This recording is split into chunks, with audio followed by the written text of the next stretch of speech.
you very much. I'm here again to speak as an academic, but also as a university administrator. I was the Director of Public Relations for National University for 2 years, 2005-2007, which is a university under occupation, and but also as an activist for peace and justice. And here to make very clear this, I've heard many people talk peace like as a ethereal concept, or just like a spiritual. It's not just an spiritual exercise, and that both sides sits together. I think we should really focus as academics. Many people have made this very clear that peace should be addressed as economic justice, political justice, environmental justice, and in social justice terms.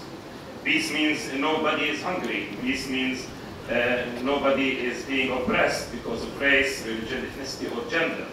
And here, as an academic, an university, practitioner, administrator, I think what can be our contribution to this? I believe how we can use the media and ICTs to achieve this. I think we need a pedagogy to end oppression. I presented a paper in the Asia Media Summit last year called Mediagogy of the Oppressed. Mediagogy. So, and I would like to throw this for food for thought. That, and I really like the kind of like somewhat pedagogy that mentioned by the network, Web 2. But anyway, mediagogy for the oppressed, and a pedagogy for peace, which means a pedagogy for justice. And I really appreciate the comments from my friend Waddick and all of you. Thank you. Thank you. We have 3 minutes left, so if you can quick raise your questions in 3 minutes, probably won't be able to respond to them, but if both of you are able to quickly address your questions. Thank you very much. I'm now wearing my academic hat and speaking from King's College from the Conflict and Security Development Group. I think it's a fantastic initiative that we use the UNESCO platform to share our materials.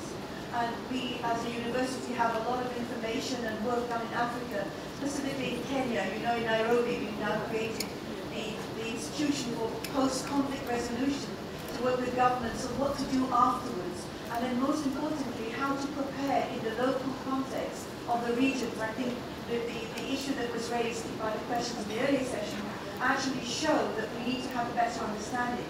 And secondly, with respect to schools, I think we have to start in England. We have a big problem with bullying, and I'd love to learn from a colleague in India to see how can we mandate a subject in schools and in universities of intercultural harmony and understanding. That would be something that UNESCO's platform can do with universities and in schools, because we have to start with the very young. Thank you so much. Go ahead.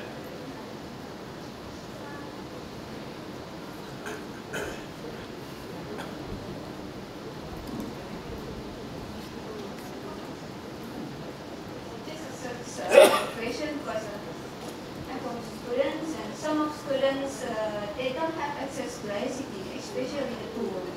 So how to introduce business technology and make them use it actively, especially in peace education. I want the creative solution for that.